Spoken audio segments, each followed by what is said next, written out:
All right, I'm going to go ahead and get started. Everyone, call us to order at 7:02, and I'm looking to entertain approval of the minutes from our July 28th, 2025 meeting. So moved. Thank you, Ms. Whittam. Is there a second? Mr. O'Neill. Any corrections or comments on the minutes? Hearing none, all those in favor signify by saying aye. Aye. Any opposed? Hearing none, chair votes aye, motion carries unanimously. The first of our new business items is item 3.1, an ordinance amending Chapter 48 of the Code of the Town of Stratford, also labeled as Ordinance 25-10. I'm looking for a motion to approve. I'll motion that. Thank you, Mr. Aurelia. Is there a second? Mr. Chair, I will second that. It's a motion to send to council, right? Not a, Right. Okay, I just wanted to make sure. Approve. I wanted to make sure that that's what Paul said. That's what I heard him say, but I'm seconding that. Send to town council for further action. Okay, thank you. Yes, Which will be the I'll second that motion. Thank you. I believe that'll be the same wording attached to the bulk of our business items this evening. All right, thank you. So, motion and seconded. We are now open for discussion. Through you, Mr. Chair. Mr. Frier. Yeah, I would actually like to amend some language, and that language should be for 48-5, subsection hearing prior to the forfeiture of motorized recreational vehicles. And the first sentence I would like to amend stating, a hearing officer shall be appointed by the traffic authority, subject to the approval of the town council to conduct hearings authorized by section 48-5. My rationale for that amendment language is that the traffic authority is the town's most directly responsive for regulating roadway use. Because section 48-5 deals specifically with the seizure and forfeiture of motorized recreational vehicles and violations happening on public roads, I think it's only logical and efficient for the traffic authority to oversee the appointment of the hearing officer. My second claim is that the traffic authority already reviews applications and coordinates with the police department under section 48-2. So allowing it to appoint the hearing officer consolidates procedural oversight and can streamline communication between enforcement, adjudication, and policy implementation.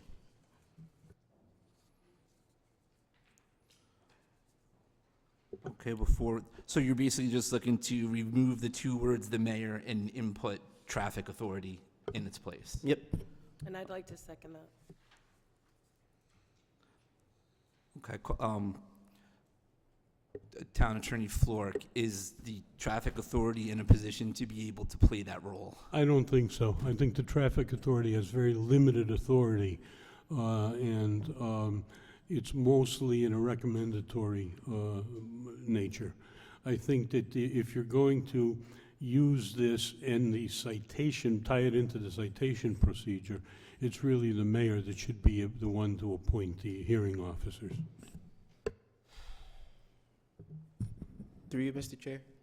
Yes, go ahead, Mr. Frier. Yeah, no, I really do appreciate the attorney's recommendation, but I do think that the traffic authority is the town's most responsible commission for our roadway use. So this is something that deals with that. So again, I think it's logical and rational and based. So thank you. Through you, Chair. If I may, I agree with you that the traffic authority is responsible in large measure for the operation of our roads and traffic. However, the appointment of a hearing officer does not directly fit into that. The hearing officer is an independent person appointed in order to hear disputes over regulations that have been passed by the council upon the recommendation normally of the traffic authority. So I do think that independent nature of the hearing officer is important. So in that situation where the independent, the hearing officer should be outside the scope of the traffic authority, could we bring up an argument where the mayor making that appointment also could bring in a conflict of interest? In what way? Let's say that we have an officer off duty that is driving through Stratford's roadways and they break whatever speed limit that we have in that specific situation. Again, the mayor, while appointing the hearing officer, would not have any jurisdiction over that particular case. Would be up to the hearing officer after hearing the evidence. Okay. Thank you for your input. I would like to, through you, Chair. Yes, go ahead, Ms. just Gibson. to ask a little more questions about that. So I understand what you're saying, Attorney, and thank you for that. But for the appointment, if they're going to appoint somebody for a hearing, could it also include someone from the traffic authority, or you're saying it couldn't? To be the hearing officer? Is that your question? Right. Could the hearing officer? No, that certainly would be a conflict in that situation. The hearing officer is an independent officer. Normally, an attorney or someone with a legally trained background that can hear cases has specific powers under the citation ordinance, evaluates the evidence and renders an independent determination based upon the evidence that was presented. Okay, I'm understanding that it would be somebody with a legal background. So would that be an attorney then? I'm just trying to make sure. It normally would be. I think that most of the hearing officers that you see appointed would be attorneys. But as we sit here, I can't tell you that that's a 100% prerequisite for it. Mr. Chair. Yes, go ahead, Mr. Rod. The traffic authority, I understand right now, just in consulting with the other members here, it is the Department of Public Works, the CAO, and the Chief of Police are the traffic authority. Do you know if that's always the case? I don't know what the code is off the top of my head. I don't exactly recall the traffic authority ordinance. I'm not sure that one of those positions is not the mayor's designee, but I don't know. That's probably what it. So do you know if it's always the chief of police, though? Because I think my question, Margaret is saying, yes, it's always chief of police. Right. Yeah. So my concern in that case, I'm trying to think of other situations where you would have in essence, the prosecution, one side, appointing the judge, and then you'd have the defendant driver. You'd have the police basically getting representation on two sides of that. So does that make sense? That does. Would be a concern. And DSS does it that way, but I don't know of anyone else that does. Again, the basis of my recommendation is that with the mayoral appointment, it will be appointing an independent hearing officer, someone who has no relationship to the situation. And I think that's necessary for due process to prevail.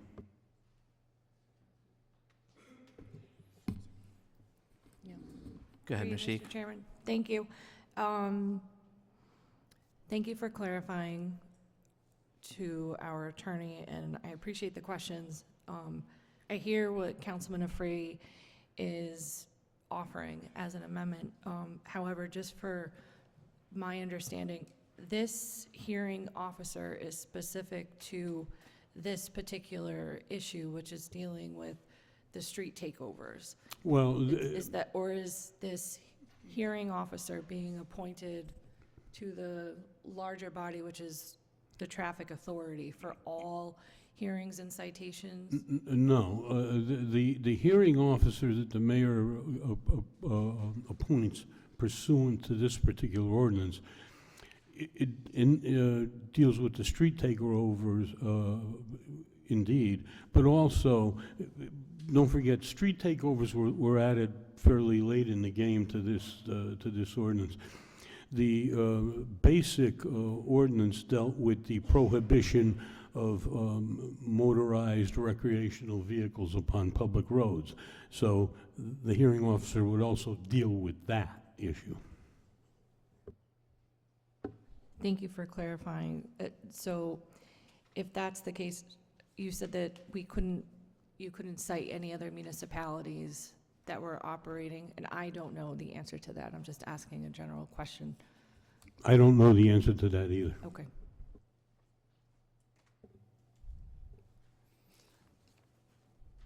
Oh, Mr. Green, go ahead. Through the chair, thank you. I know we've passed some other ordinances that require hearing processes recently as well.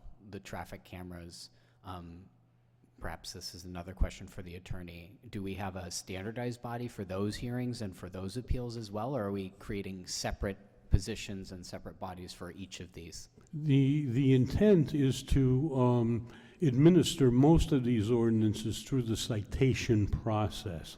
And so you have a citation ordinance, which also talks about the appointment of a hearings officer. So for most of them, they're going to be uniform. It's going to be the same universe of officers that can hear these cases. Through you, Mr. Chair. Yes, Mr. Frier. Yeah, so Attorney, I really do appreciate your insights, and I'll take in the rationale of reason why I changed the amendment language. If you look at 48-2, Section D, it references that such operator must adhere to the regulations of such travel as defined by the traffic authority. So it references the traffic authority and its purview and its powers, and the recommendation I'm just making is that the hearing officer for these cases be picked by the traffic authority. That's all I'm trying to, like, why, But you're trying to give the traffic authority powers that it doesn't have, I think, over and above what they have. thank you for that. I'll close my statements. All right, thank you, Mr. Frier. So I just wanted to bring up that with regards to hearing officers, it does have in the charter that, in the code, that the mayor shall appoint one or more citation hearing officers to conduct hearings and perform such other acts as authorized or directed by the charter or by Connecticut general statutes. The term limits are set at 3 years. There's notifications on a fee. And then in terms of qualifications for the appointment, it states in Section 4, which was updated by ordinance number 000-07, that a citation hearing officer shall be a member in good standing of the bar of the state of Connecticut. He shall not be a police officer or employee of the town of Stratford, nor shall be a person who issues citations for alleged violations of an ordinance of the town. He shall preside at all hearings, administer oaths to witnesses, and carry out all duties accorded herein to the position. And so having gone through that, I would say in terms of precedence, Attorney Floric, it is, there's sort of a process already put in place for the appointment of hearing officers. Chair? Yes, Mr. Green. Thank you. In this, just to be clear as well, the current language has the mayor appointing subject to the approval of the council. I don't know if you're skimming what you read there. I just want to make sure, again, because it seems like we have similar language in different places. Is in the other areas pre-existing, is it also subject to approval of the council? I don't know specifically that it says that, but it does say so here specific to this ordinance. Okay. I do feel like it may be worth revisiting and making it consistent. If we are going to stick with it being a mayoral appointee, I do think that having it subject to the approval of a council would be an important part of that, to be in all areas, to be consistent. Right, I don't think it's our responsibility right now to kind of correct and fix all those ordinances. I think that's something that could be taken up later. But I think it's good that specific to this ordinance, it does have the approval of the town council. So, Agreed. thank you. I was just gonna ask Mr. Frier that. Would you like to withdraw your motion to amend? I will withdraw my motion to amend.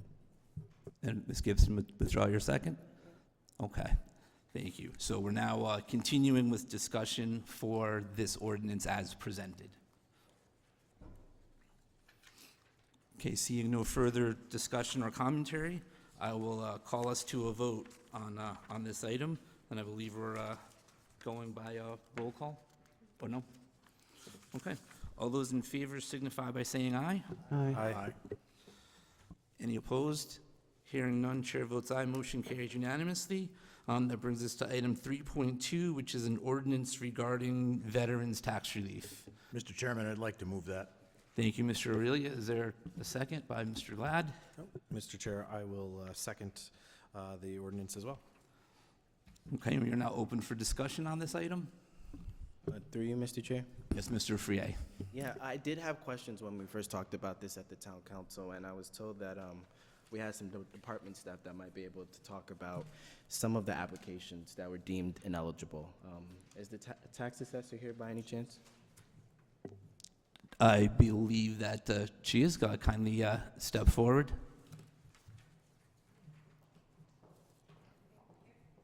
Yep. Hello, everyone. Hello. Thank you. So, Catherine, foremost, I just want to say welcome to the job. Really excited to be talking Thank to you you. for the first time. Thanks for taking your time this evening. I just have a couple questions I just wanted to ask. When this first came up to the town council, I was really much interested. It's a new concept that we're implementing. But I saw through the packet that you had given us for our town council about the applications. So of the 11 incomplete applications, what were like the most common elements of the applications that they were just deemed ineligible? Was it proof of service, or was it metal rating documentation? Like, what were the key things? So it was proof of residency. That was the biggest thing. You are required to live in Stratford to receive this exemption. So I had a few New York driver's licenses, not registered to vote in Connecticut. So if you don't have a Connecticut driver's license, but you moved here and you haven't gotten to the DMV yet, I check other things to make sure that, you know, I'm confident in saying, no, you don't meet these requirements. Another was a lack of the veterans letter, which they get every year in June or July. And that is their statement of benefit. Thanks for that transparency. That's really helpful. Were those 11 applicants contacted and given opportunity to cure the deficiencies in their application before being deemed incomplete? They were. Okay. And again, you showed us and you broke it down really well. I was trying to figure out the partial disability veterans. And given that the partial disability veterans also face financial hardships, if the town amended the criteria to include partially disabled veterans, what would the estimated cost be? Because I did the math and I looked at our total grand list, and then I divided that by the mill rate, and I looked at what we would be making up for if we were to allow all of these tax exemptions. And I think if I did the numbers right, it would contribute to a 0.04 increase in the mill rate. So I wanted to just better understand, if we included the partially disabled veterans, how much would that mill rate go up? So I don't have a number on that because we did not accept applications for veterans with a disability rating under 100%. The legislature made it clear that it was their intent to only include veterans with a 100% permanent and total disability rating due to service. Okay. Yeah, I think it's a really great cause. I'll be really honest with you. Absolutely, I agree. Yeah, these people gave their lives for our country, and that's why I'm asking about the partially disabled veterans. I think they also served. What can we do to expand? So if you could provide me that estimate for our next Absolutely. town council meeting, I'd be really appreciative. And given that nearly half of all the applicants were either deemed incomplete or ineligible, I wanted to understand, what can we do to make the application design and guidance a little bit more thorough? Oh, sorry, I missed the last part of what you said. A little bit more what? Thorough, Thorough? yeah. Okay. I sent notices last November when Public Act 2446 was just passed. We were still waiting on some guidance as to what the wording meant, but I wanted to get ahead of things and get applications out together, let veterans know that they needed to provide our office with their disability letter, and make sure that they had their ducks in a row for May 31st of 2025. So we had good lead time on that. We are very communicative with our veterans. If ever there's a time when they need to reapply for something, we give at least 3 to 6 months notice. Okay. And was there any coordination with the veteran service organizations in town about info sessions or workshop days to create more access? We did not have any this time around, but I'd be happy to do that in the future. Okay. Well, Catherine, thank you for answering my questions. Thank you. I appreciate it. Desk Town Attorney Florek. Mr. Frey, I think that the suggestion about partial disabilities has merit, but I think tax assessor is 100% correct. At this point in time, as I read the enabling legislation, it only provides for 100% disability as determined by the Veterans Administration. So that's the threshold that the legislature has given municipalities to work with. Thank you for that clarification. Thank you. Are there any other questions for the tax assessor before we just go on to general items? Through you, Mr. Chair. Yes. Go ahead, Ms. Shake. I just want to say thank you for all of your due diligence. It's appreciated. And as I think, just to reiterate what I said during the town council meeting, there's 5 options and we're moving forward with 3. And with the next council, because it's not going to happen with this council, if they choose to move forward on the 2 others that are on the table, then that is an option. But I just appreciate the work that you have done and the communication efforts. I have heard positive feedback from veterans here in the community, so I just wanted to express my gratitude as the town council person and also the state representative. So thank you. Thank you for saying that. Yeah. Thank you. Any other questions or comments for the tax assessor? Okay, we're all set. Thank you again. Thank you, Appreciate you everyone. Have a being good here. night. Thank you. Mr. Glad. Yep, and well, it's not really for her, but generally, yet I do also thank the tax assessor. Worked with her, sat with her on this, and to make sure Ms. Shake, I know, was working on this at the state level, and so working with our tax assessor, I think it was great. And I think again, as Ms. Shake said, we're picking some good choices here and moving forward. Yeah, as you know, I worked in the Pentagon for a number of years, and I remember one of my most poignant days was early on, and I remember going with the general officers to Walter Reed Hospital and visiting. It wasn't really part of my duties, but I tagged along, and just meeting some of the veterans who had been hurt significantly in Iraq and Afghanistan, and so there are a lot of visible and invisible injuries and wounds that our soldiers have, and I think this is just a great thing. I'm glad that we're doing this, and I'm proud of our council for moving this forward. Yes, thank you, through you, Chair. I wanted to also say thank you to Caitlin and also to the assessor and to the town and the council. My parents, my father was also a veteran. He lives in Stratford. He's a homeowner, but he did not. He wasn't a war hero. He came in after. But my uncle, who's passed away recently, was a Vietnam veteran who owned a home here as well. So I think it's amazing what we're doing, and I look forward to finding out, since I'm on the council going forward, when we have a new body of council, to see what we could do with the other 2 options. Thank you. Thank you.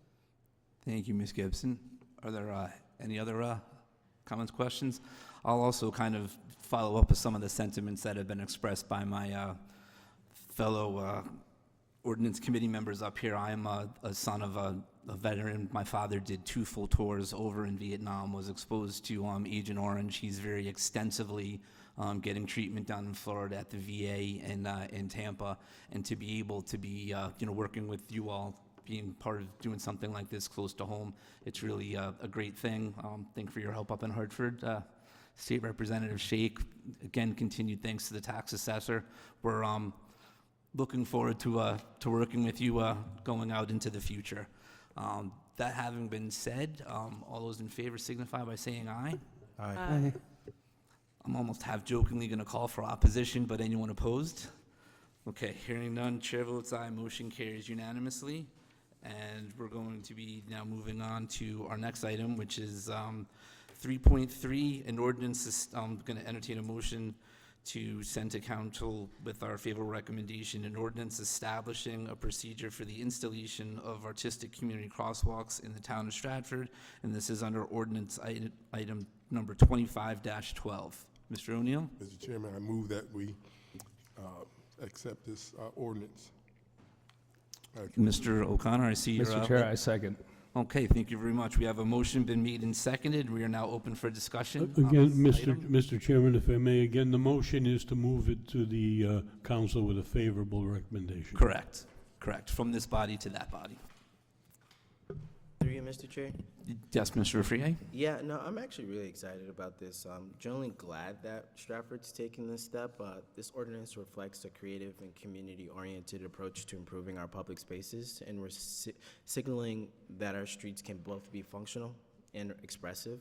That said, after reading the specific language in this proposal, if you go to section installation and maintenance, and you look at number 2, the applicant is responsible for all associated costs unless alternate funding is approved by the town council.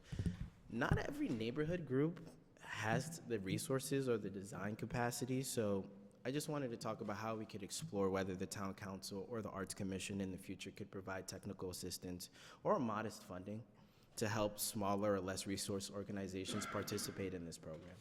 That's my only comment.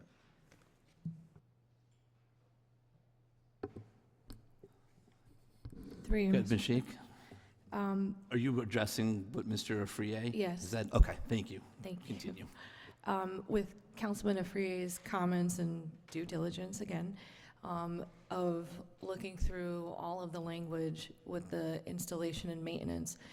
So the applicant is responsible for all associated costs. Does that include labor costs? I believe so. I believe that Do we Sarah have Matthews anyone? was kind of instrumental in putting this together. You wouldn't mind just coming forward. I think you might be the best person here in the room to kind of field some of these questions and explain where the parts and pieces of this ordinance came from. Thank you. Sure. So we did research. I mean, we looked at other towns and municipalities like across the country. We ended up taking from, I believe, Norwalk and Ridgefield, because kind of Norwalk's bigger, Ridgefield's smaller. So, and just looking at how they executed it, or how they had these groups execute it. With regards to the upkeep, I believe it really differentiates with the municipalities, so you kind of have to determine whether or not. But I do believe that most do say you should, the group or whomever should be able to provide for the upkeep. Through you, Mr. Chair. Go ahead, Ms. Sheik. Just Ms. Matthews. So not in the maintenance, it would be the startup cost, right, to said neighborhood group or organization? Yep. For the associated costs. So is there an estimate from, you said Ridgefield versus Norwalk, of how much, for example, one of the total project costs I don't have it. I don't have it on hand. I think that is there a range? I did see anywhere between like 10,000.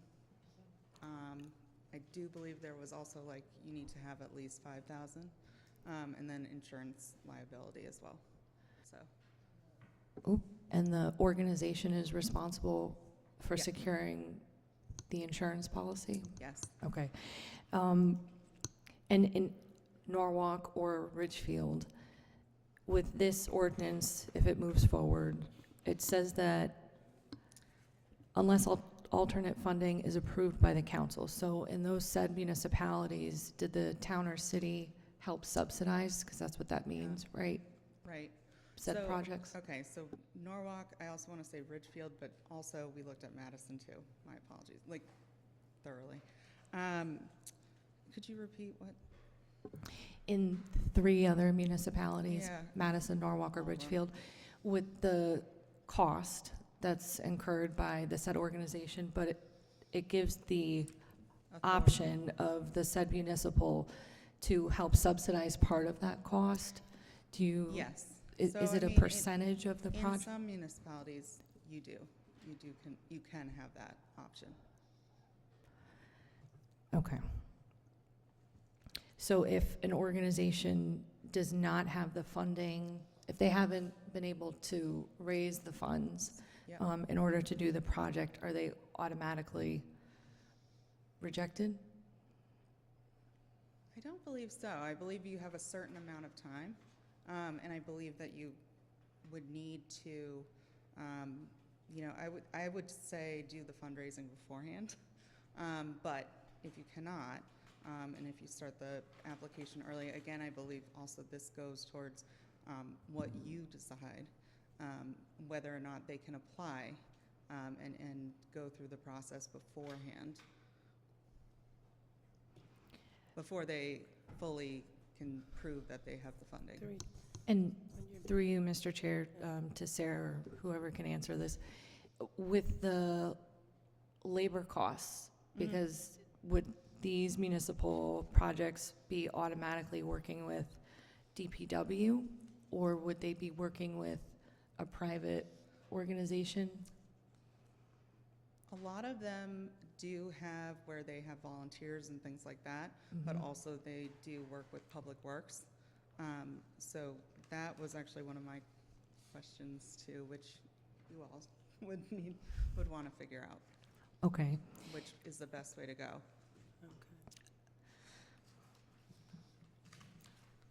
I think that is, through you, Mr. Chair, I think that the cost can be a major barrier for said Barrier to organizations entry, right? For this to come, now we're in the ordinance committee, if there was at least, a grid that would have estimated costs of what that would be if it's with the town, right? Just as a projection, if we're able, and obviously things change year after year, I think so that said organizations here in town have an idea of how much they would need to raise in addition to the actual items that they're hoping to use, whether it's paint or, whatever else. Yeah. I mean, I can go back and just put together just a list of the estimates that I've seen. That would be great. get them Thank to you. Yep. Through you, Chair. Go ahead, Ms. Gibson. I had the privilege of living in Norwalk when they first started their Wall Street Art Fest and their street crossing walks. So I do think that if we could, in each area, there's 10 areas, 10 districts, maybe point out where these streets would be also. Did we do that already? Well, that would And then be, we could help estimate and have a timeline.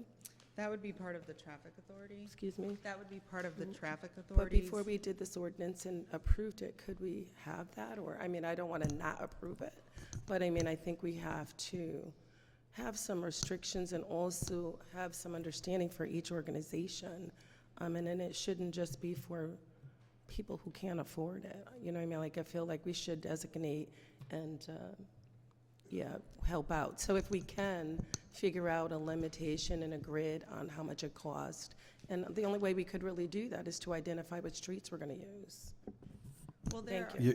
Mr. Chair, the ordinance says that it's an application, so the applicant would apply to put it on a particular street of their choosing, and then it would go through the process of deciding that. So it could be I do any- understand that. any But what I'm town-owned saying is street. the town.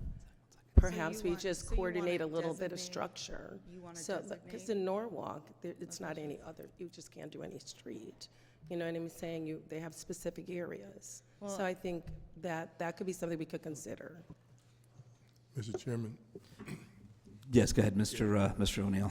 yeah, since I'm the sponsor of this, the intent was, and you just keep this in mind, anytime that you're doing something, all right, there's a cost associated with everything, okay? So to think that somebody can just walk up, all right, after the town council does their budget, all right, if you don't include a percentage or put something aside and stuff for this, right? Somebody coming up to present and want, to put a structure of a sidewalk somewhere, there's a cost, okay? So what is the cost? In the application, which makes sense to me, anyone that's proposing to do a project, first have to count the cost, okay? I don't think you just come up and you say, I'm going to do a crosswalk and don't have no clue or idea how much it's going to cost to do it, okay? And so as this ordinance is reading, if the council decides that they want to fund it, it's on the council. But anyone proposing, to want to do this, there's a cost. This is not free. Just come to the town of Stratford. Right. You know what I'm saying? It's free. If you want to do a sidewalk, it's free. All right? And the council don't know what it's going to cost. The town doesn't know what it's going to cost. So depending on what the individual and stuff decides that they want, how they want it designed, okay, that's one thing. Another thing is, if you don't have the proper professional people doing the project, it's going to look like crap. Okay, and so you don't want anyone just doing things, just to be doing it, okay? Because at the end of the day, it represents the town, okay? So someone has to watch and oversee, what's being done. So if an organization would like to do it themselves, that's fine, but as we have it in here, they're gonna be overseen by, DPW, okay? Someone on the staff will be watching to make sure that everything is in line and it doesn't look like crap. All right, so again, it's to the council. If the council, at that time wants to put money in the budget for that, then that's up to the town. But you understand that there's a cost associated with anything and stuff that you do in life. All right, so for the council, to think that, or a person to think, hey, I'm gonna go do a sidewalk and there's no cost associated with us, and they don't even know how much it's going to cost. That makes no sense to me. Makes no sense to me. You're going to do something you don't even know how much it's going to cost. And Ms. Gibson, also Yeah. just to answer your question as Sure. well, Thank you. in terms of having pre-designated places, in the application process, you have to get community support. So surrounding support from the communities and businesses in that location. So I don't believe, that we could have designated places around in each district. You don't think you could? Because it would be different for every group. I Because understand one that. group might not get approval from local businesses and residents, and another might.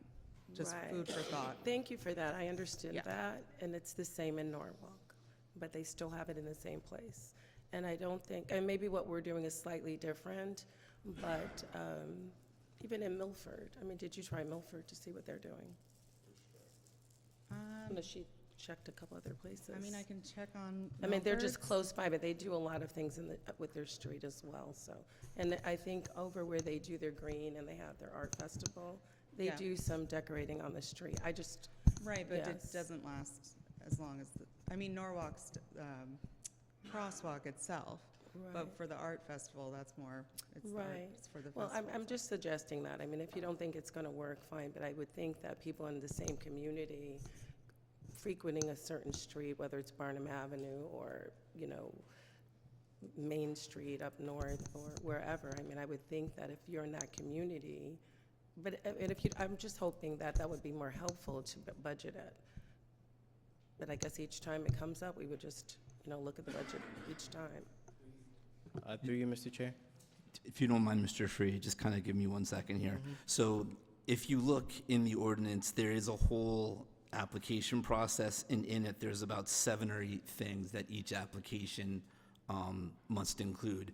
And then the only other thing that I want to point out, and this may be where I'm putting my my school parent hat on, as I know from the last 20 years I've spent involved and engaged with PTAs, it's widely known that they all have ambitious programs and ambitious ideas, and they're limited in what they're able to do as organizations by what they're able to afford. And I couldn't see or understand why we would hold any civic or adult organization to any sort of a different standard. Mr. Afrier. Yeah, no, thank you, Chair. I wanted to go back to comments made by my fellow counselor and trying to streamline the language here. If we're going to say you have a concept and you can't think about doing something without attributing a cost, then let's plainly put that in language in this, because in the application it says A, proposed location, street, cross-street boundaries, B, scale design mock-up, C, description of artistic vision and community significance. D, detailed installation method and materials. E, maintenance and upkeep plan. F, proof of community support. G, certificate of insurance or signed indemnity agreement. Where did, in that application process, did we see cost?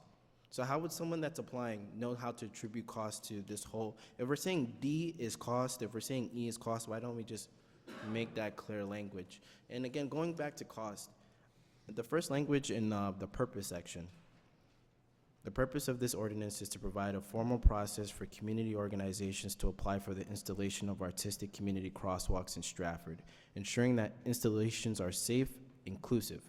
I want to stop at that word inclusive. To me, inclusive means accessible and equitable. And cost could be a barrier to inclusive. So going back to my original comments of what I said when we first started, I just think moving forward, whether it's the Art Commission or whether it's the Town Council, I think we should be providing technical assistance or modest funding to help smaller and less resourced organizations to participate in this program. That's all I said. Mr. Chairman? Go ahead, Mr. O'Neill. Yeah, just to respond to my fellow councilman, I agree with you 100%. That's why it says here, you know, and that's why I'm bringing to everyone's attention, you know, it's not free. All right, we know it's not free. So if the council, you know, decides that they want to put it in the budget or have a contingency for it, you know, it's there.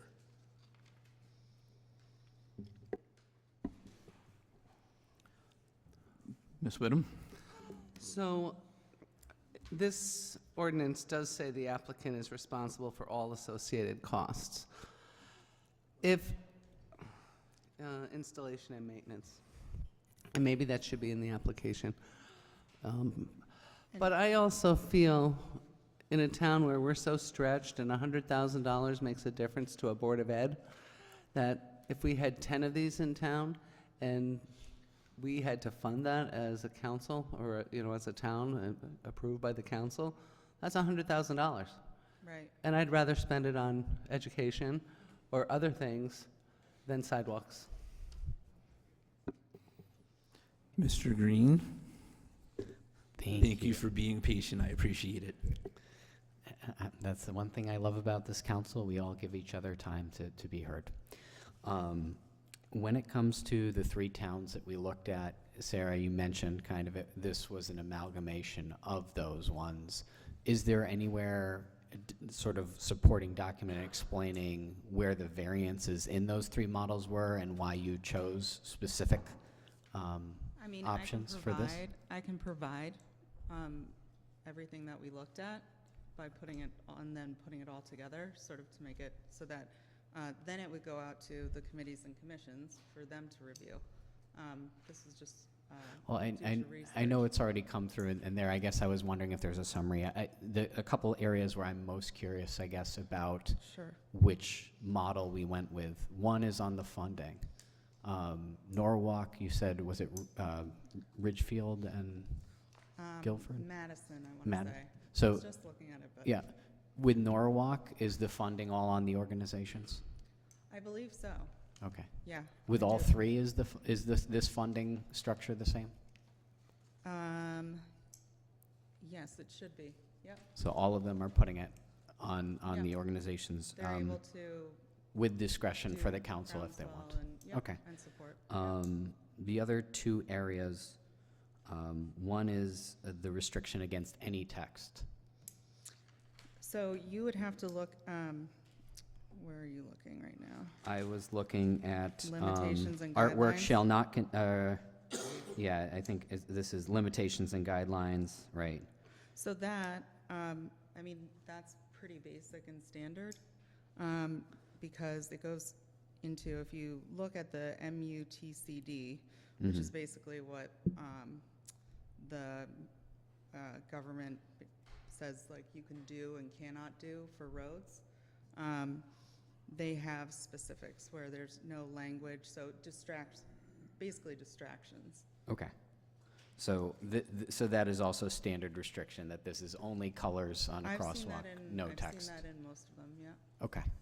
And then the basically 1 year plus 1 year if you apply again, so 2 years max restriction on this being installed. Is that something all three towns have? Yes, because then you can then you can reapply. If you want to continue, I believe, until, I don't believe. No, this one says crosswalks will not be approved for more than 24 24 consecutive months. Is that standard to the other towns we looked at? I would have to go back and look. There definitely were term limitations.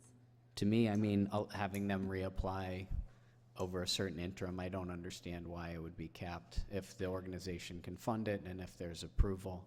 I'm just curious where that maximum 24-month restriction came from, if we are looking at a specific model or if that was something that we put. I'll need to go back into my notes and look.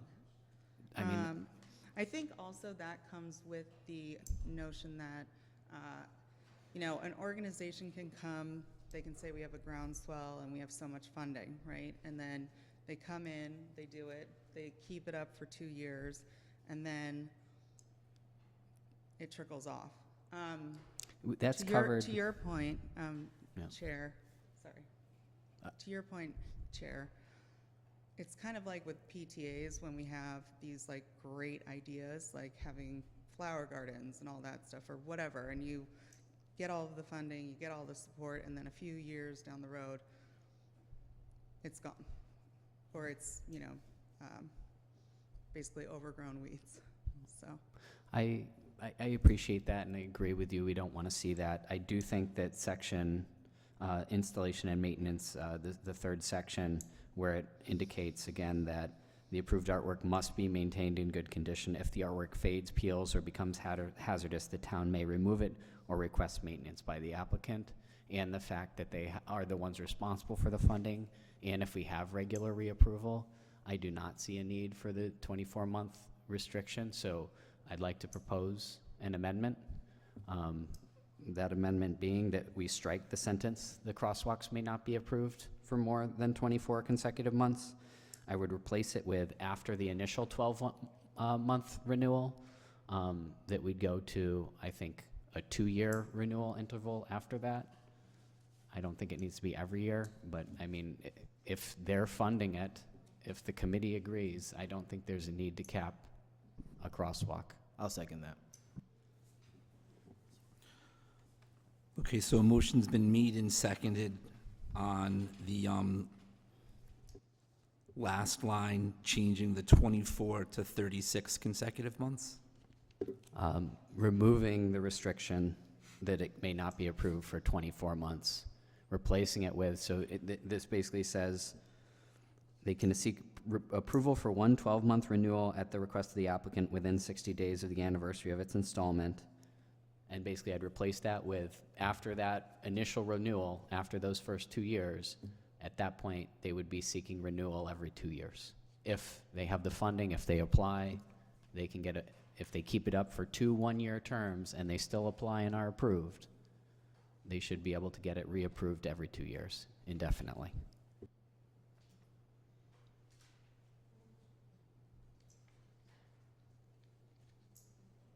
Okay, is there any discussion on the amendment?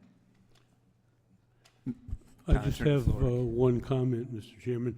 If you're considering amending the renewal process, one thing I didn't see in there was who is responsible for approving the renewal. It would seem to me to be the council, because the council has final approval over the initial installation, but it doesn't say that as far as the renewal.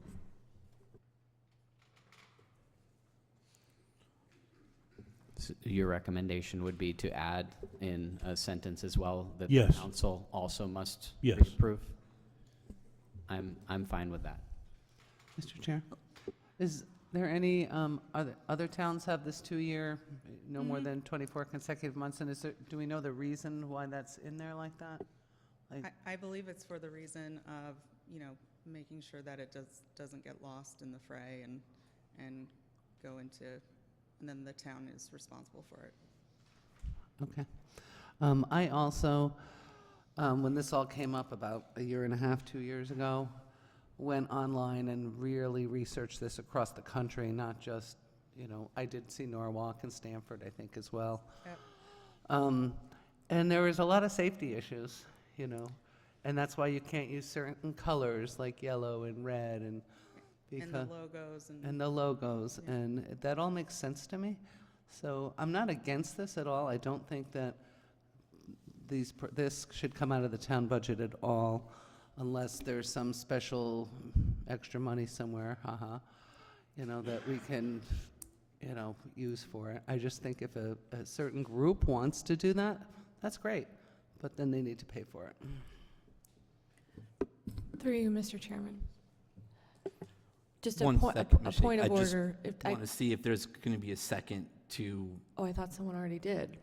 okay, on the 2 years and also for the adding of the town council language. Thank you, Mr. Freire. Go ahead, Ms. Shake. Can you repeat the amendment? Repeat the full complete amendment with both items. Thank you. Okay. Absolutely. So we are, again, looking at restrictions and guidelines, the final bullet point in that section. The first sentence, the first two sentences are staying as is. The third and final sentence is being removed and replaced. So that's the crosswalks will not be approved. That sentence is being erased. We are replacing it with, after the second 12-month approval, applicants may seek reapproval indefinitely every 2 years at the approval of the council. Can you repeat the second part of what you just said? After the initial 2 1-year approval periods, applicants can seek reapproval indefinitely every 2 years for the project at the approval of the council.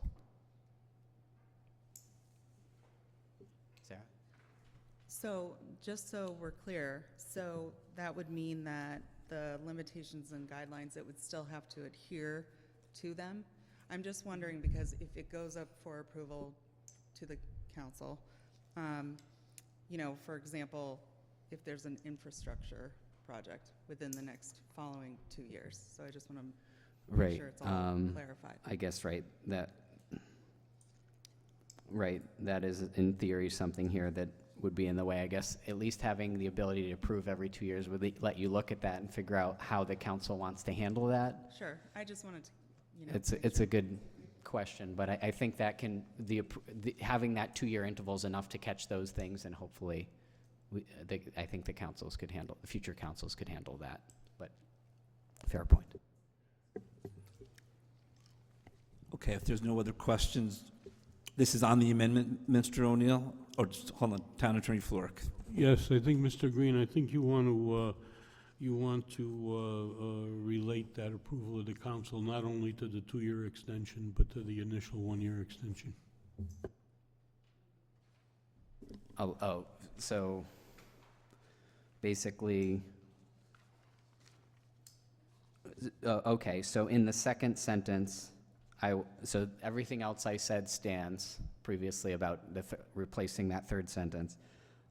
What Attorney Florek, you're suggesting is in the second sentence here, the artistic community crosswalk will remain in place for a period of 1 year from installation with an opportunity to seek approval through the council for a 12-month renewal at the request of the applicant within 60 days of the anniversary of its installment. Yes, I think that would work. So we're just adding the language to that as well. Okay. I'll second. Thank you. Yeah, Mr. Chairman. Mr. O'Neill. I'm speaking to the amendment. It's good, after the 1 year, okay? But again, as it states here already, after the application process, it goes to the council anyway.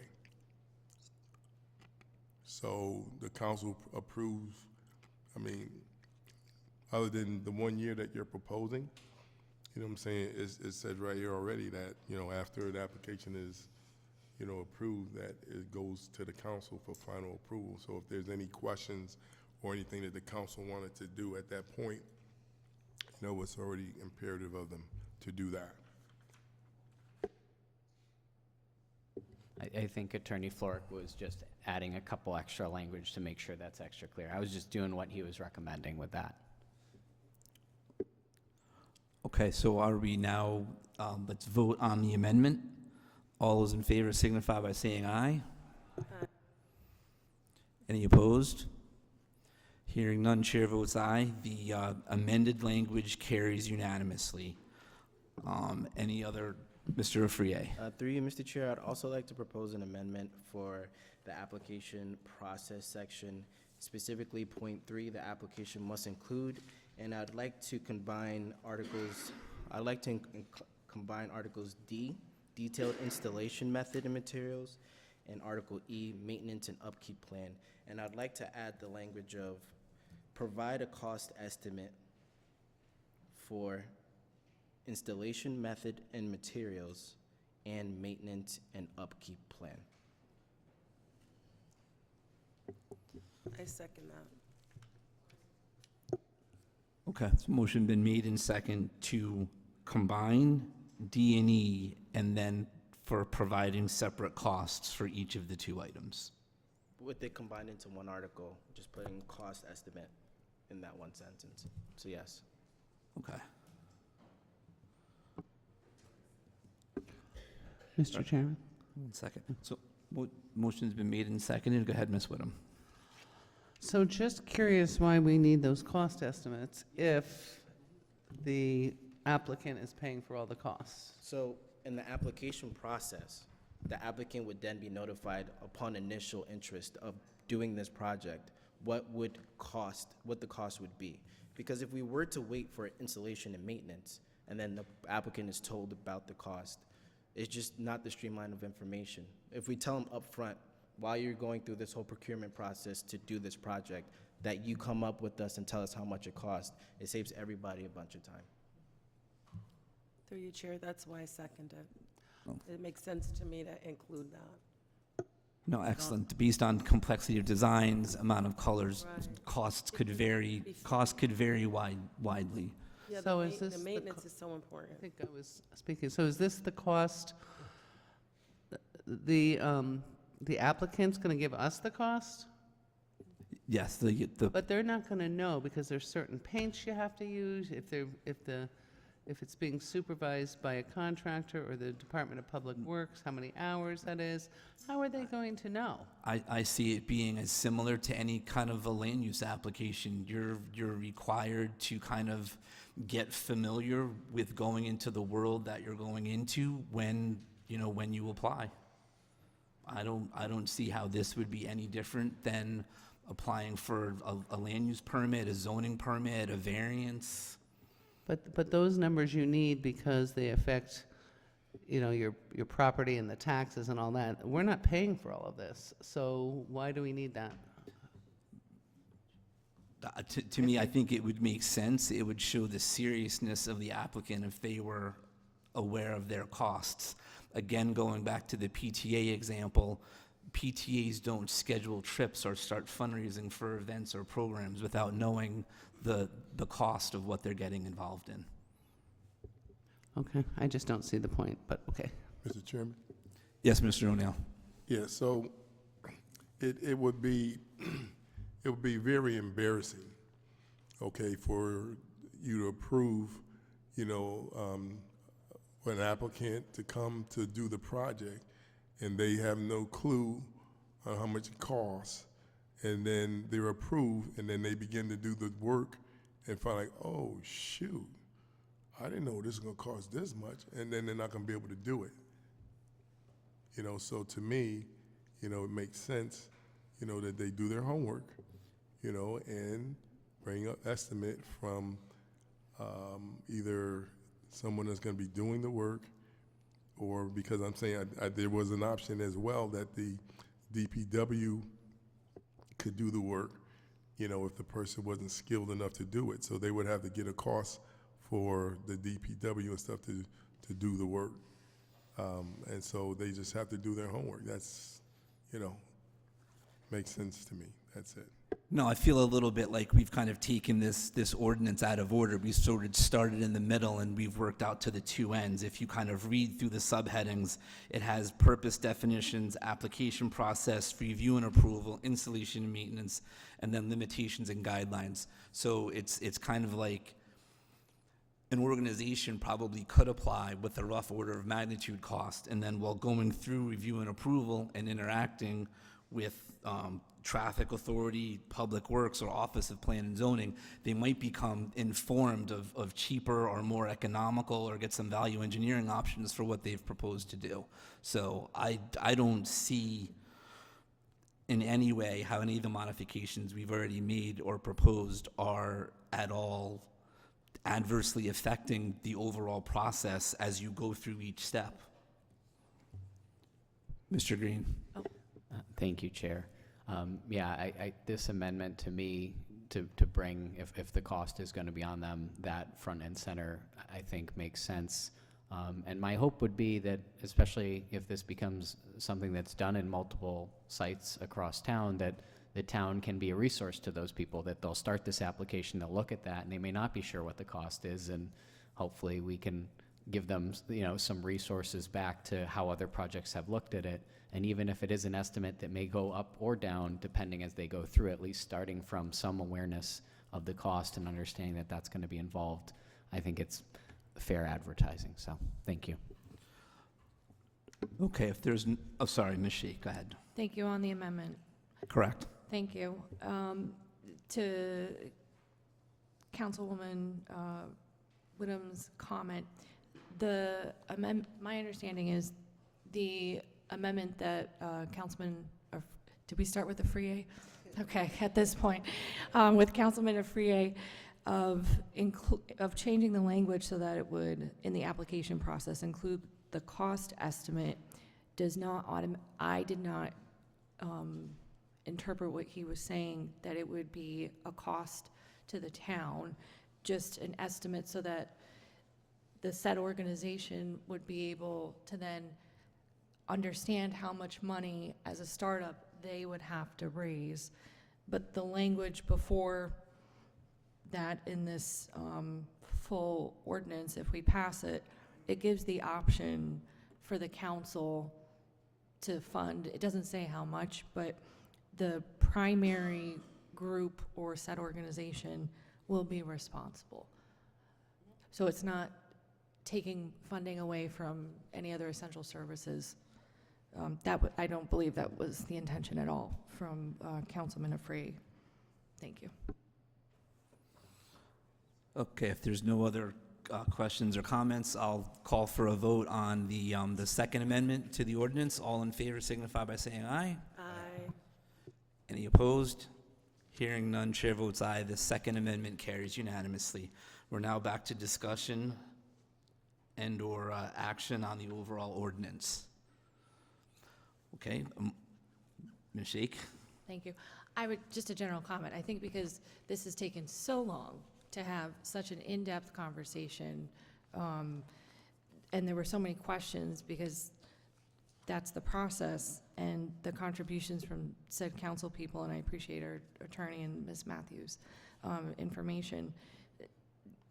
The sponsorship, at what point are we able to add our names if we request to? Is it at this checkpoint, or is it I was when we kind of get going to to get to council? that as we got further along. So if we're there, as I see this, almost all of our ordinance have all come to council for final approval, sponsored as the Stratford Town Council.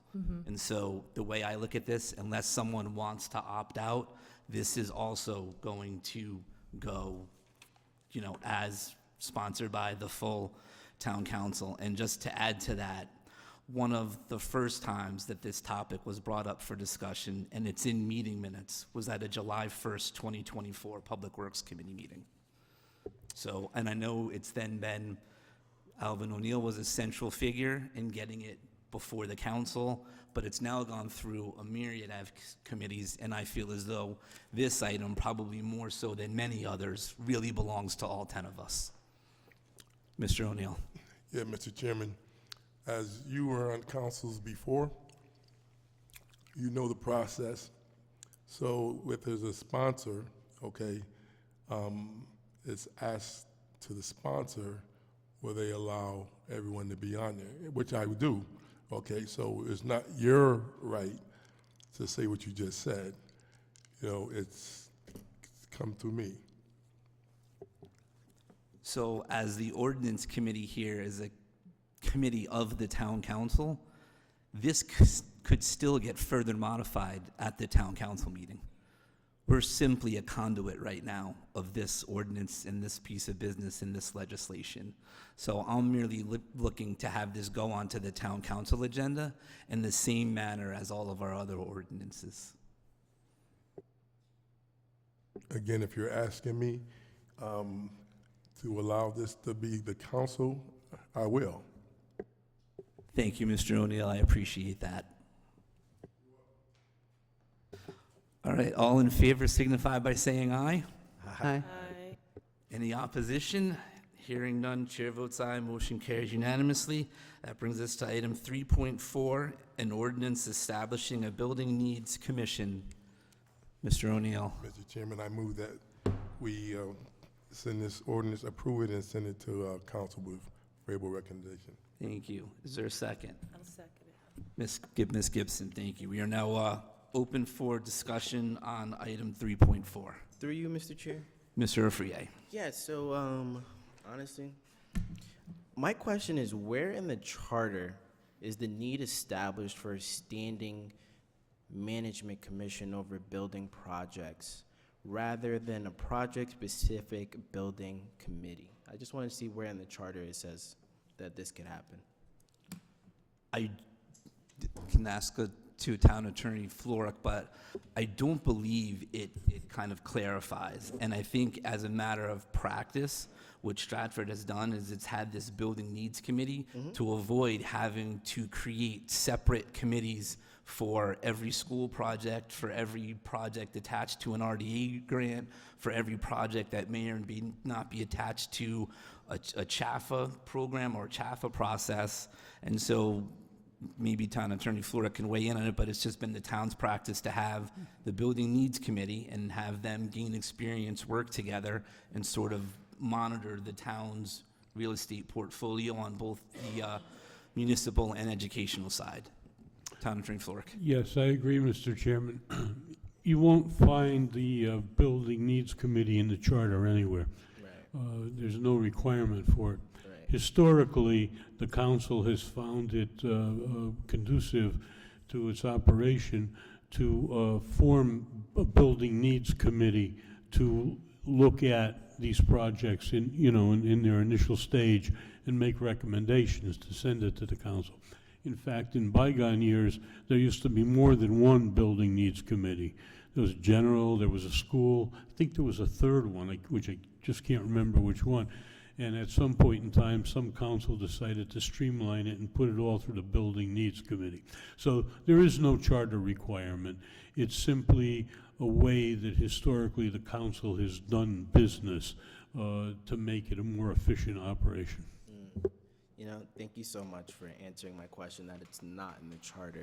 I guess my follow-up question is, like you said, you brought up a lot of renditions of specific needs that were met through specific committees, and I just wanted to better understand, because I might not know, and I'll be honest, I don't know.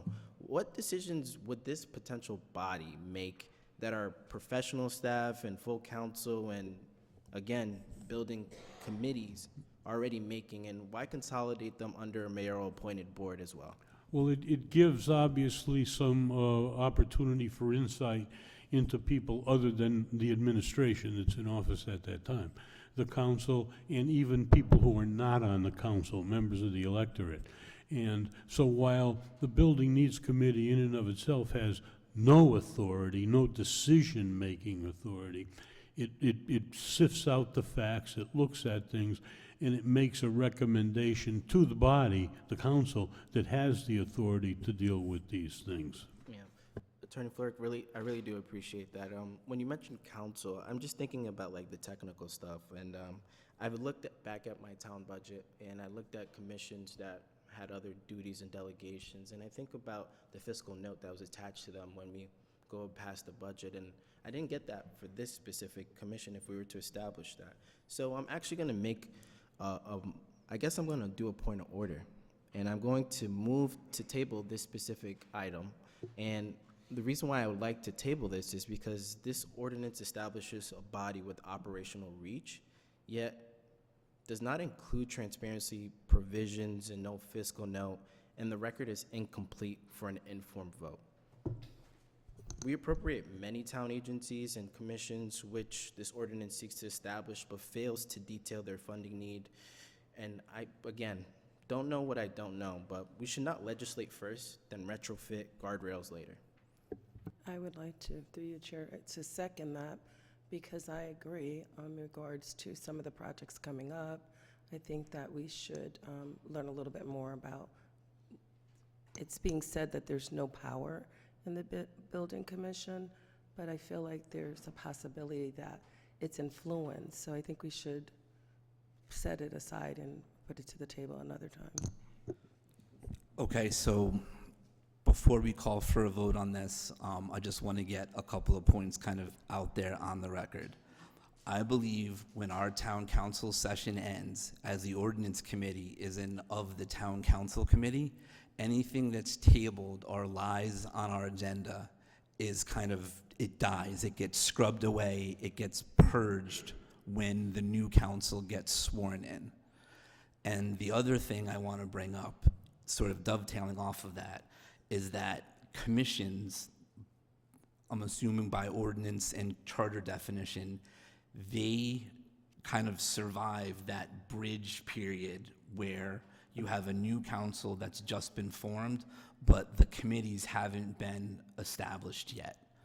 And so in this Building Needs Commission, there are 3, I believe they're mayoral appointments with kind of rotating, revolving terms, and then it's a 7-person committee with 4 town council persons on it, and the town council persons serve concurrent with their terms in council service. So even if there were the 3 mayoral appointments with the new town council that comes on board, there would be 4 new town council persons, or perhaps continuing town council persons, you know, as has been happened should they get reelected, who would then continue.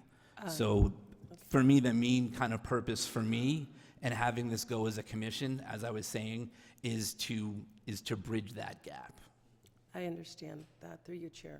So that would be the reason why I would like to also table it, because I feel like in order for the town to have representation, the same way when I came in 2 years ago, and we were appointed our commissions, I think that would be the same fairness for the public and for our residents. That So- they have the opportunity to pick newly elected people or the same people. I don't think that we should change the ordinance. That's just my concern. So my concern is that, as we know from when we got elected, it doesn't happen instantaneously that these town committees get formed. And so by having this commission established, it would allow for people who are aware of current projects that are already under construction, as well as projects that are continuing, to be able to continue doing their duties and fulfilling their role to those ongoing projects. Mr. Chairman? Yes, Mr. O'Neill, and then Mr. Yeah. Aurelia. All right, so I want to add to that, and Councilor Shakes can attest to this as well. With the Building Needs Committee, when we took over last year,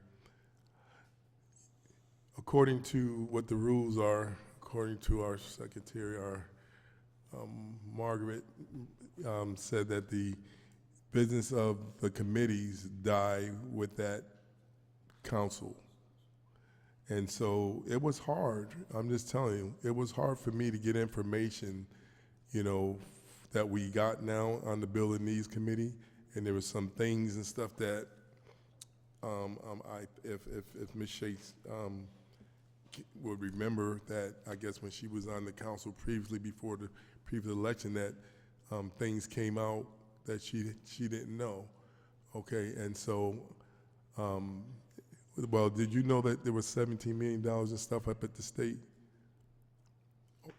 Point of order, Mr. Chairman. Could you please clarify for this body what amendment we are currently supposed to be discussing? I don't believe we're discussing. Did Mr. Frier? He motioned to tables, and she seconded. So now we're still discussing. Can we call a vote then? Sure, I'll call a vote on the motion to table. So all those in favor signify by saying aye. Aye. I'd like to call for a roll call vote.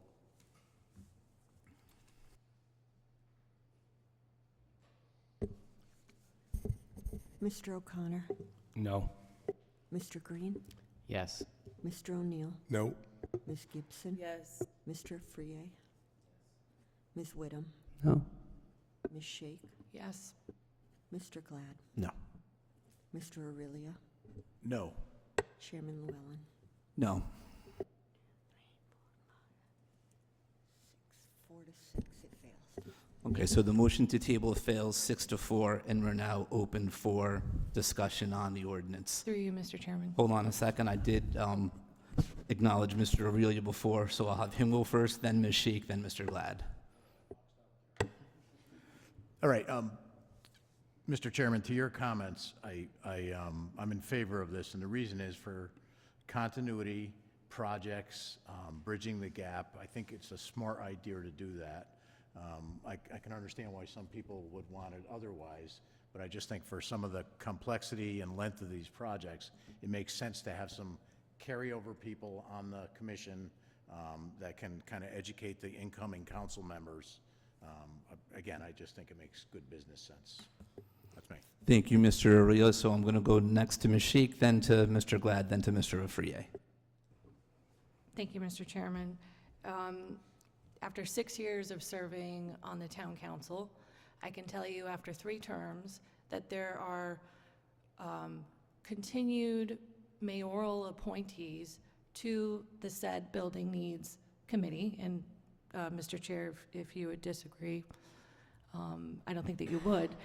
But my main issue is that I do not understand, and I don't think that it is appropriate for this council, not even, actually, tomorrow will be a week from Election Day. And the origin of where the Building Needs Committee is coming from has to do with our town council rules, through you to the attorney. So if what this body is trying to do is to amend the current council rules, which will, in my opinion, be infringing on the new council that will be sworn in December, then I don't think that that is appropriate for this body to do. I think it's an overreach of power or influence. I hear you on, the concern for continuity, but after 6 years of serving on Building Needs, there are people who are reappointed term after term after term. In addition to that, I don't understand why it would even be something that this body, I'm not running again for town council. Why would this body think that the next town council would not be able to go through the process that's already in existence to appoint, whether it's the council people or the mayor, of which residents should be serving? In addition to that, as you said, if you wanted Mr.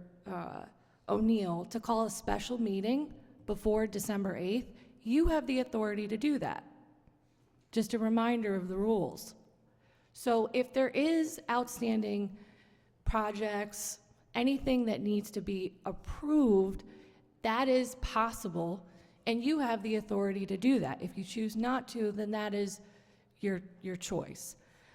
Because this council, we voted January of 2023, January 8th, I just checked on my phone, of approvement of town council committee appointees. So December 8th, I think, to the town attorney, is when the new council is going to be sworn in. And if they are able to organize themselves and come up with whomever is going to be on said committee, they have the ability to do that. And then they will hold their meetings. If they want to hold a special meeting in January, after whatever meeting it is that they have, then they have the ability to do that.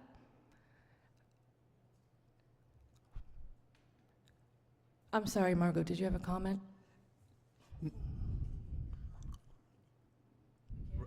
Right, so right now, what happens with several of the committees is they're town council committees, and they're not charter-driven, they're not based in an ordinance. So literally, because they're not like legal entities, the sun rises and sets with them with the council terms. That is correct. Through you, Mr. Chair, I didn't mean to interrupt you, I apologize. Oh, that's okay. That is correct, which is why I said if it's public works or if it's the building needs, which we go hand in hand, then those two committees, which meet on the same day of every month, could be called for a special meeting. You could call that as the chair of Public Works, and Mr. O'Neill could then call it as the chair before the next council. So, I mean, this is,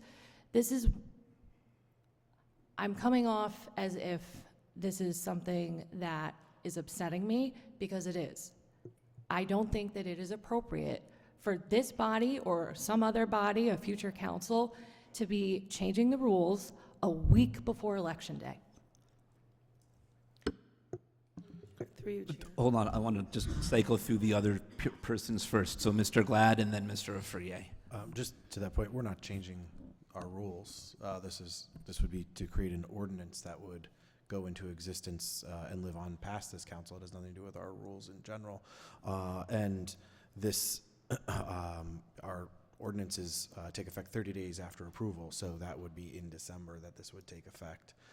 This would not take effect in November. It would take effect in December, when we could have, when there would be news. So it wouldn't be superfluous, or it would not infringe on anything that's existing on this council. But the idea being that this, what building needs does, and those projects that we have, they would have the same power as our current building needs committee. But who's to say that another council just decides there isn't one of those, or can't get their act together to do it? Chair has been on a council that has not been able to do certain things. It's not crazy to say that those things can happen. So this would ensure that those major projects that we have, which are ongoing and upcoming, have some continuity. And I don't think that's a bad thing. I don't think this is taking away from anyone. It still has council. It can only act with the recommendation of council. It has to report to council. It doesn't have any financial approval of anything on its own. It's going to do what our committee does, but it's going to be something that actually exists in perpetuity, and obviously unless an ordinance is changed, but it doesn't just disappear with when a council ends.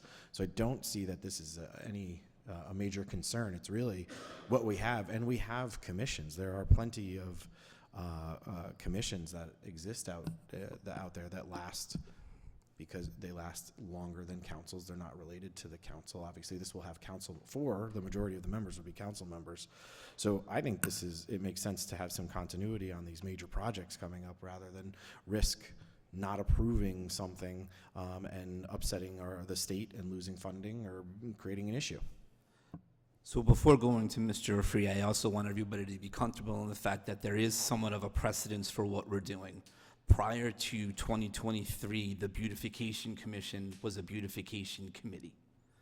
And all due respect to the Beautification Commission and its members, but I think that our town's real estate stock is of higher precedence, higher value, and higher importance than our town flower, which is the daffodil.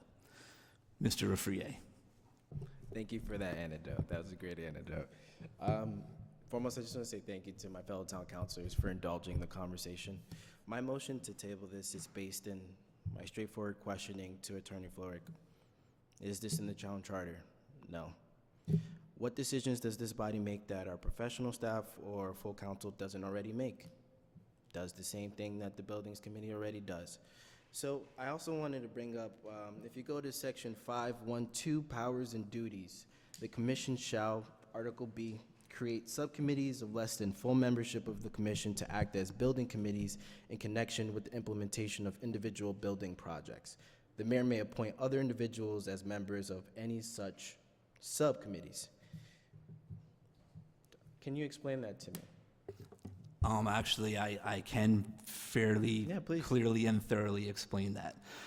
Specific to Stratford High School was actually a subcommittee of the Building Needs Committee. And because of the size and the complexity of that project, there were sort of civil people with a civil construction background, people who had roofing background, people who had experience in exteriors on buildings, as well as myself as a vertical builder, who formed a subcommittee because the undertaking of that project was tremendous, and it was a bigger effort in its programming stages. I spent about 4 years where the subcommittee did not meet on the same night as building needs, and I would say on average, the high school subcommittee meetings were 90 minutes to 2 hours, and then the business generated to the Building Needs Committee then usually pushed those meetings over the hour mark. So it's kind of, the purpose of the subcommittees is to get a group that's focused and to cut down on the wear and tear of the larger Building Needs Committee body. Now, with Stratford High, it kind of grew in size a little bit because we also wanted there to be a significant amount of Board of Education input. So for the bulk of the time that subcommittee met, there were 2 elected BOE members met, as well as, I believe, at least 2 and sometimes 3 persons from the BOE administration involved. So the subcommittee level, again, allows for an extensive level of collaboration and detailed knowledge, and then as Member Glad was explaining, as the decision-making rolls up, it all kind of goes subcommittee to committee and then before the town council. And I remember after I was off the town council in 2017, I believe there was a series of meetings in 2018 where, as the chair of the Stratford High School subcommittee, I was called to the podium to explain goings-on and activities and happenings and some high-value change orders. I, as a subcommittee chairman, gave explanations to the sitting town council. So, Chair Llewellyn, I'm really glad that you gave that explanation because you actually proved my point. The apparatus for the type of work that you did and the service you did to your town, it worked. We clearly have something that works. The concern that is being expressed by my fellow town council members that we're going to see a drop-off in human capital based on expertise, I don't think that's founded. I think a lot of people bring a lot of attributes and a lot of talents. We don't know if we don't give them a chance. So for us to premeditate and create a new commission just because we think it self-serves the people that are currently serving, that's not what we're supposed to be in the business of doing. So that's why, again, I propose to put this on the table. I'm not opposed to this, but I don't think I have all the information I need to vote on this right now. Okay, thank you. Ms. Gibson. Those are some of my sentiments as well, and it's because of the projects that are coming up. I feel that it's only right for the town, the residents, and the businesses to continue the way we've been because it's been working. Why would we, as a body, think that we have the power to change what has been working when it's putting people in position? And basically, we already know that one of those persons is not going to be on the council. So I feel like I feel it's pretentious. That's all I'm going to say. Okay, I don't know if this will change any of your opinions on this or not, but regardless of what happens on Election Day, I have every intention of applying to stay on the Building Needs Committee or the Building Needs Commission, whatever it turns out to be. So if it becomes a commission and it continues to serve, 4 of you will be on that commission, and then when the town council rolls over, there may or may not be 4 new town council persons. But the concern was about securing longevity. I believe I came onto the Building Needs Committee itself in 2012 or 2013, and I don't think I'm the longest serving person on it. Right. I appreciate your service and the folks before you. I'm not suggesting that, and I think when you apply, that would be great. I just don't understand why we would change an ordinance that you had the opportunity to stay on all those years. I just don't understand that. And I don't think that the residents in this town or, the businesses in this town understand that. Mr. Chairman? Go ahead, Mr. O'Neill. Yeah, I think, again, to all my fellow counselors that's, giving their opinion, I can just tell you from experience being on the Building Needs Committee, the continuity is very important so that things and stuff are not lost, okay? And so I think in terms of, because like I said, if you go on you get any minutes and stuff from the Building Needs Committee, you'll see things, if you haven't already, you'll see things that you've never seen before. And we're keeping that stuff on there, all right? Now, if all that stuff was on there when I came on the council, it would have been easy to continue, all right? But because I had to fight to make sure we can get this information that was not known on there, and if it dies with the council, it is not there, and the new people and stuff don't look at what was there and, continue down that avenue, a lot of information and stuff that was, gathered during these 2 years and stuff is going to be lost, and so at least, what I'm suggesting is, because I'm saying I was told that the last minutes of November when we came on, it ended, and so I couldn't use that stuff, which didn't make sense to me, all right? And so when I was trying to get where we are now, I was getting, some feedback, okay? And so the only thing that I'm suggesting is that, again, for anyone to go look, okay, at the Building Needs Committee meeting, okay, there are projects and stuff that people didn't know about. I didn't know until I did, digging.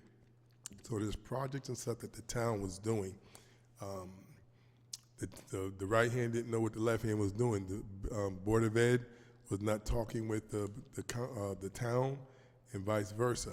So we were able to, work together and get everybody on the same page.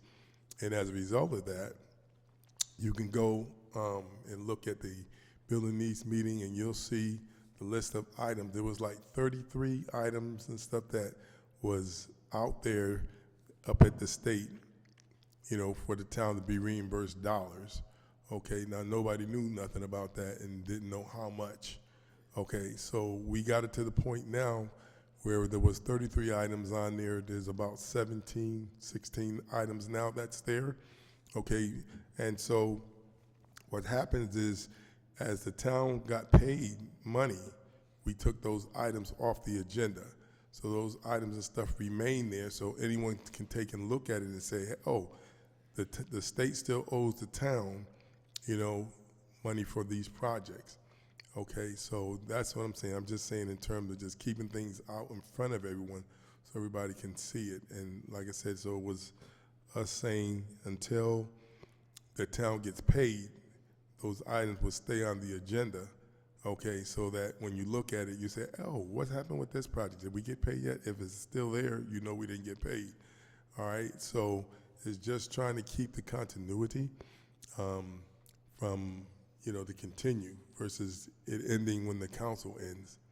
That's all. Through you, Mr. Chair. Thank you, Mr. O'Neill. Mr. Frier. Yeah, Councilor O'Neill, I really do appreciate that insight, and I agree with you.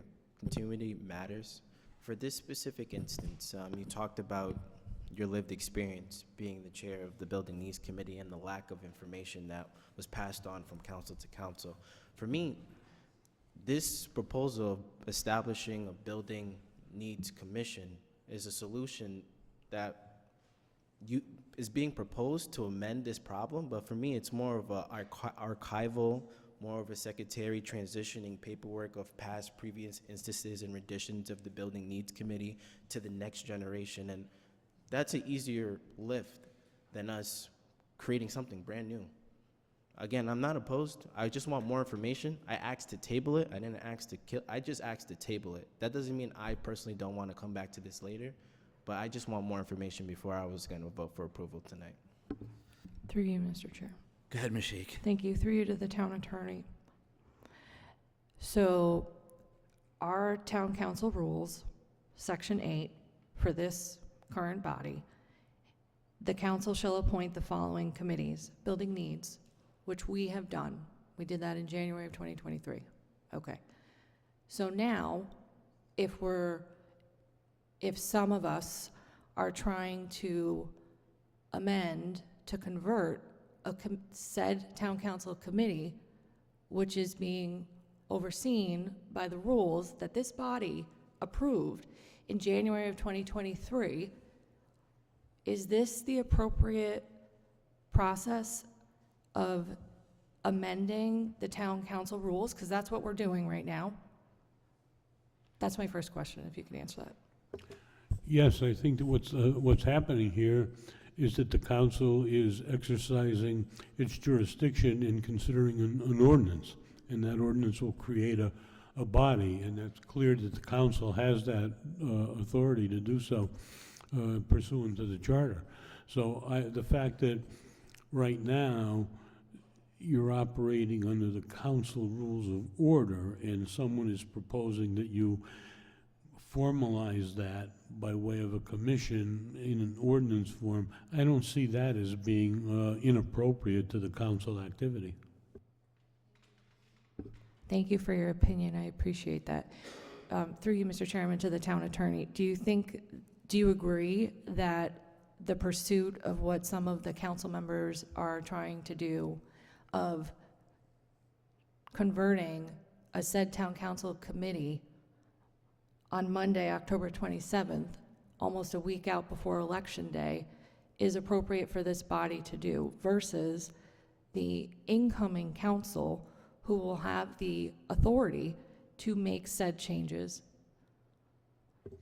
I don't think that it's inappropriate, and when I looked at it, obviously I must not have given it as a deep thought as some of you did, but I didn't see anything sinister in it. The only thing that struck me was, hey, I think it's a pretty good idea because it provides for continuity and consistency.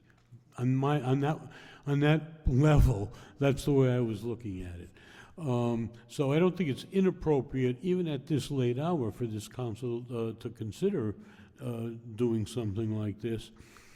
And I can add that if another council in the future doesn't think it's appropriate, well, that council can undo it.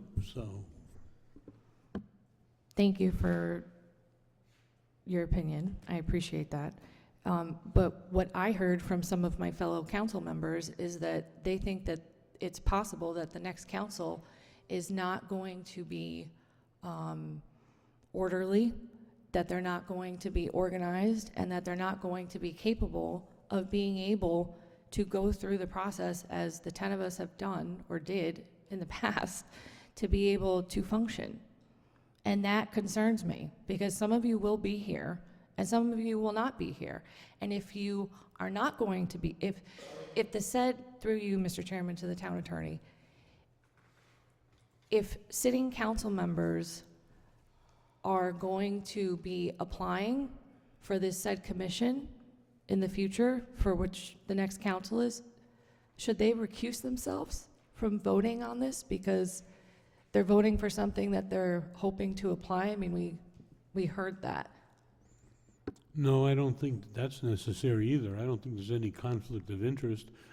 If a sitting councilman indicates that after he or she has finished serving their council term, they would be interested in continuing in some other capacity.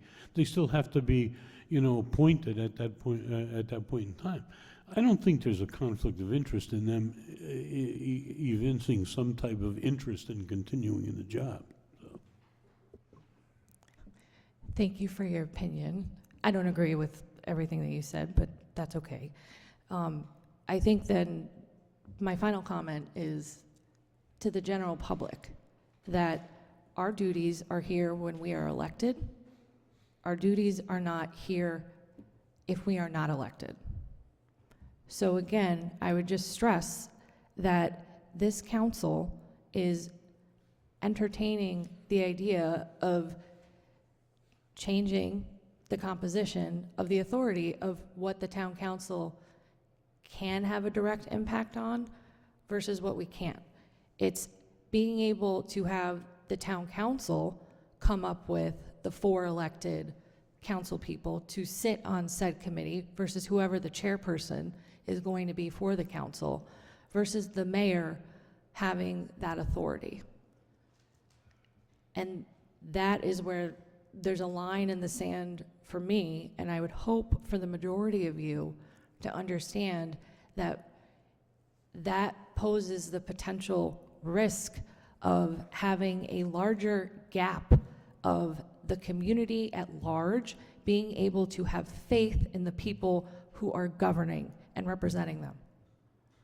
And it's an ethical issue, I guess, for me, because or a principle. So I would just hope that some of you would reconsider. And if there are some people who are hoping to apply, they've done it for 6 years or more, as Councilman Llewellyn shared with us. So that's all I have to say. Mr. O'Neill? Yeah, Mr. Chairman. I think also in the charter, and you can correct me if I'm wrong, the only authority that the council has and is able to enact its authority, and one of them happens to be by way of ordinance. If I'm wrong, then somebody correct me. All right, so we have very little power as a council that we can, do things in. But ordinance, it doesn't specify the day, the time, the hour, when you can exercise your duties as a councilman. All right, the only thing I want to add kind of here before calling for a vote is, if it were up to me, this would have been before us months ago. I see this as a very responsible thing for us to do in being caretakers of the town's construction projects. So that having been said, I'm going to call for a vote on this matter.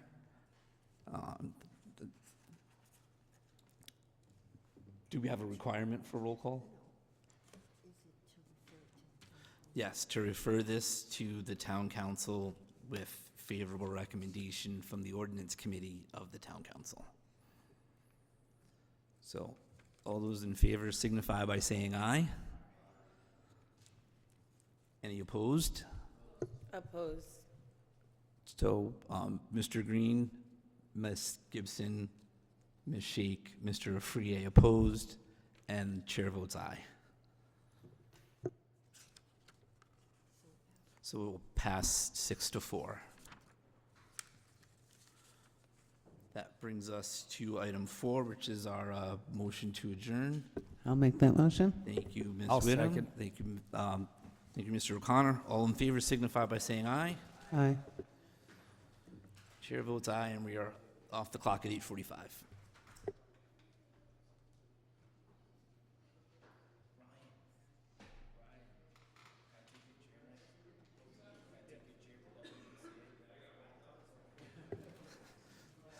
That's a good thing. That means I get my chair back.